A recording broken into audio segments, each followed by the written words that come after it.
nosotros no aceptaremos la exclusión de nuestro pueblo de ese derecho. Mr. Gorbachev, tear down this wall.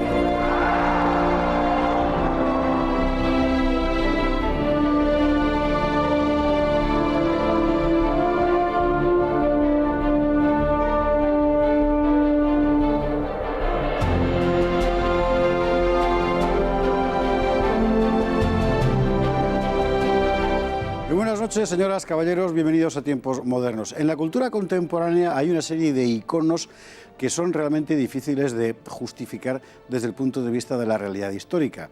Héroes que mucha gente reconoce como libertadores y que, sin embargo, en realidad fueron simplemente criminales. Un ejemplo, Ernesto Che Guevara.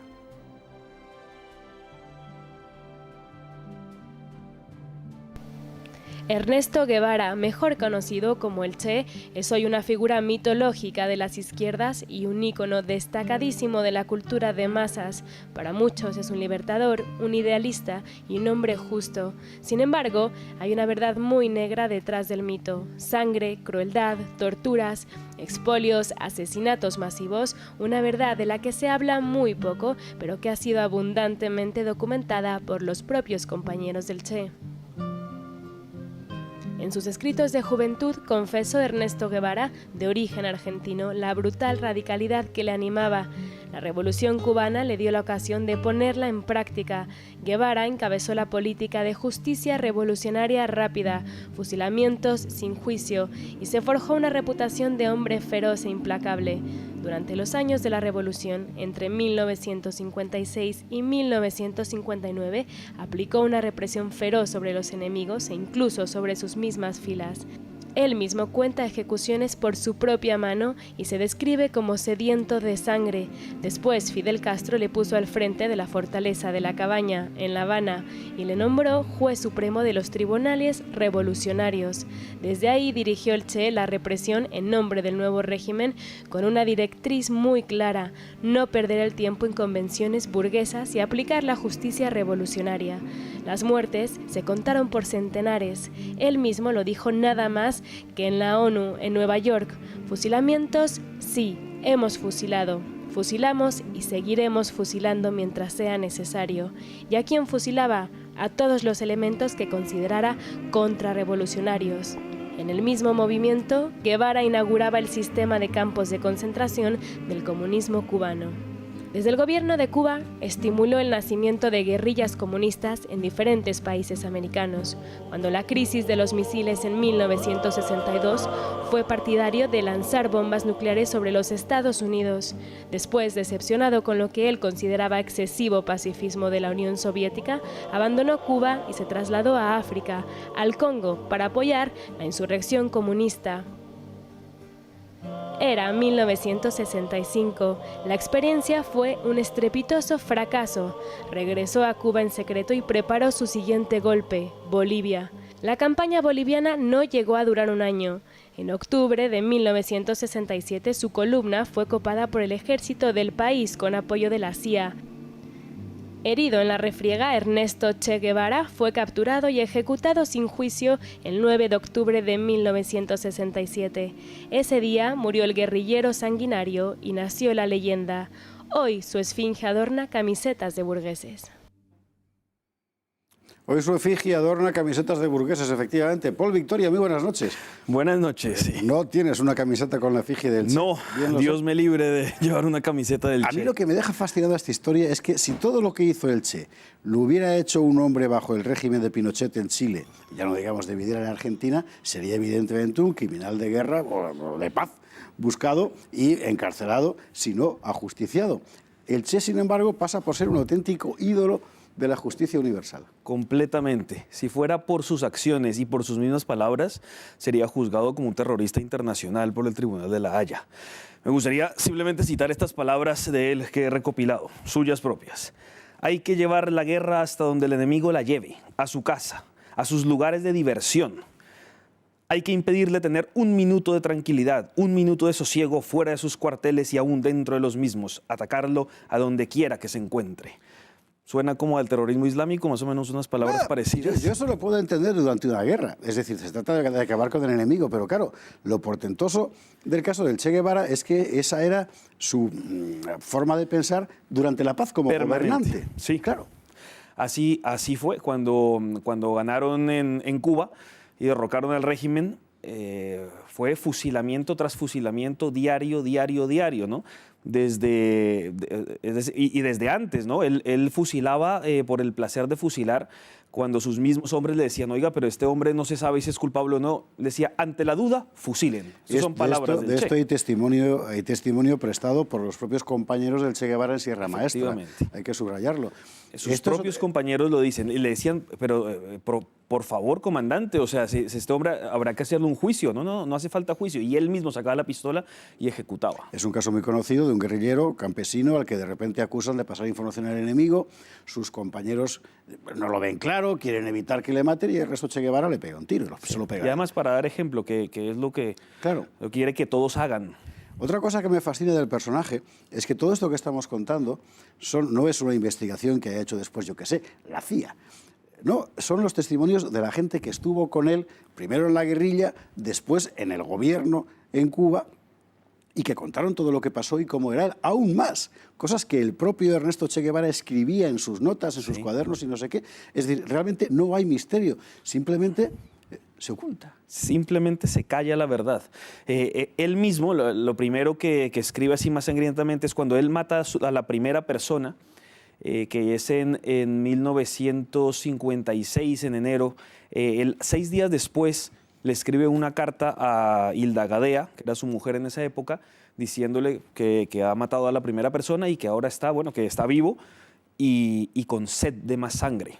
Sus propias palabras, escrito por él mismo. Entonces, es de estos perfiles narcisistas, quizás psicópatas, que de repente encontraron una forma de llevar a cabo su sangría mediante, apareció el comunismo. Creo que si se le hubiera presentado otra ideología que también fuera asesina, se hubiera unido a ella. O sea, era la excusa que él necesitaba para desarrollar una personalidad psicótica. Esa personalidad psicótica deja de aplicarla en el combate en Sierra Maestra, en la guerrilla, y pasa a aplicarla ya como gobernante cuando Fidel Castro le pone al frente de lo que en realidad es el aparato de represión, que es el Tribunal Revolucionario.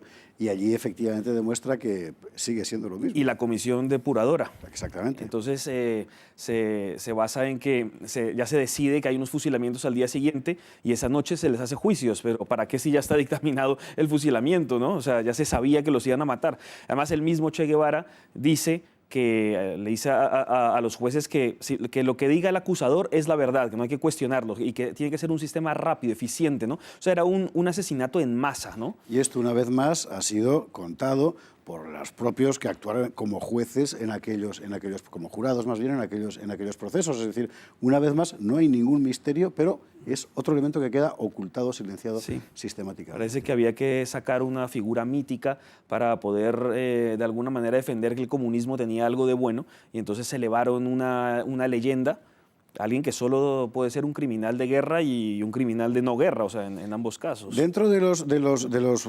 contrarrevolucionarios a los que había que depurar, en principio podía suponerse que estaba fundamentalmente, pues digamos, la élite política o militar de la época de Batista. Sin embargo, cuando ves la lista, ves que efectivamente hay mucho funcionario del régimen de Batista, la mayor parte de la gente que mandaba se había escapado ya, y luego un montón de gente de lo más variopinto que entra por las razones más diversas. Sospechas, delaciones, una conducta irregular. En una conducta irregular encontramos homosexuales, por ejemplo, negros, porque él tenía una cierta, tirria a los negros. Es una cosa muy llamativa. Sí, cuando él entra en Santa Clara, es impresionante cómo hay muertos por todas las calles. Cuando el comandante Camilo entra después, dice, ¿pero qué ha pasado aquí? ¿Pero qué ha hecho este señor Guevara? O sea, parece que aquí no se bañan con agua, sino con sangre.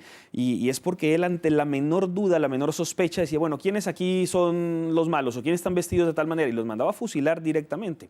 Con el caso de los homosexuales, lo que hacía era mandarlos a un campo de concentración, un campo de trabajo, porque él creía que por medio del trabajo, digamos, se corregirían en su conducta. conducta homosexual y esa era su manera de verlo. Con el tema de los negros, yo no sé que haya mandado a fusilar a ningún negro por ser negro, pero sí es verdad que tenía un desprecio hacia los negros, siempre hacía comentarios feos hacia los negros, hacia los indios también, decía esa indiamenta mexicana, ignorante, los trataba con mucho desprecio porque él antes de Cuba estuvo en México después de Guatemala, y siempre se refería, siempre, lo que pasa es que él tenía una actitud despótica en general, entonces no era solo ante negros e indígenas, sino ante los propios cubanos, simplemente él tenía unas ganas de mandar, de ser muy dictador, de que se hiciera todo según su real voluntad, y el único que no se dejaba doblegar pues era Fidel Castro, ¿no? Al contrario, le tenía que obedecer, pero de todos los demás que no fueran Fidel Castro los mandaba como si fueran sus esclavos literalmente y con mucho desprecio y arrogancia. Llega un momento en que su relación con Fidel Castro se enturbia mucho, momento que además coincide con la post-crisis de los misiles, cuando Ernesto Che Guevara se enfada mucho con la Unión Soviética porque no ha disparado contra los Estados Unidos, ¿no? La acusa de blandengue. Exactamente. A la Unión Soviética. Y poco después Guevara se marcha de Cuba. Sí, hay problemas con Castro allí dentro, por un lado por protagonismo, porque la gente quiere mucho pues, a este mito, ¿no? A esta leyenda de Che Guevara, sobre todo los que no lo conocen, porque lo conocen de cerca, al contrario, tienen mucho problema con él. Pero tiene discusiones con Castro y finalmente su vivencia en la isla se hace que no puede ser, entonces tiene que irse a hacer alguna revolución a alguna otra parte y seguir alimentando su narcisismo. Se va al África y después allí no le va bien y termina en Bolivia. Y no puede volver a Cuba, porque de hecho cuando Mario Monge, que es el secretario general del Partido Comunista en Bolivia, le dice, mire, señor Guevara, yo soy el que mando en Bolivia, usted no va a venir a dirigir la revolución porque la dirijo yo. Si quiere, sea mi subalterno, le doy un buen cargo, pero obviamente yo no voy a estar a sus órdenes. O si no, devuélvase para Cuba. Él le dice, no, yo no puedo regresar a Cuba.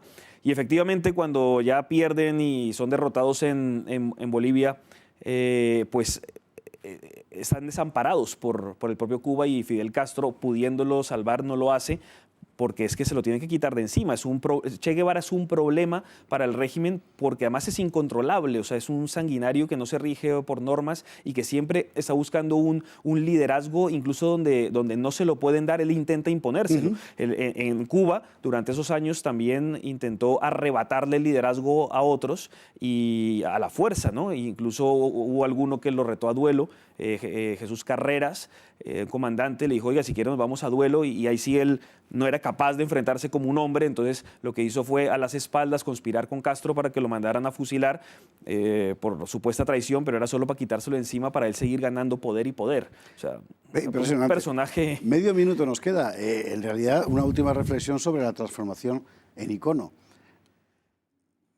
Yo creo que el comunismo, al ser derrotado en tantos frentes por la misma realidad, ¿no? En economía, en política, de ser un sistema insostenible, tiene que buscar unos iconos para, digamos, justificar su existencia y de alguna manera tener unos héroes que le limpien esa mala imagen que tiene. Pero si uno profundiza en la vida de Che Guevara, no puede encontrar cómo limpiar la imagen del comunismo. Al contrario, se ve reforzada esa imagen de un comunismo totalitario, dictatorial, opresor de libertades, y es que incluso económicamente, además Che Guevara no sabía nada de economía, o sea, aunque él se creía economista. La verdad es que solo enumerar los crímenes de Ernesto Che Guevara nos dejaría sin tiempo durante 5 o 6 programas, así que valga esto como aproximación a una de las cosas más inexplicables de la historia contemporánea, una persona así convertida en icono libertador. Paul Victoria, muchísimas gracias. Con muchísimo gusto. Y usted y yo nos vemos el próximo día en Tiempos Modernos. Gracias.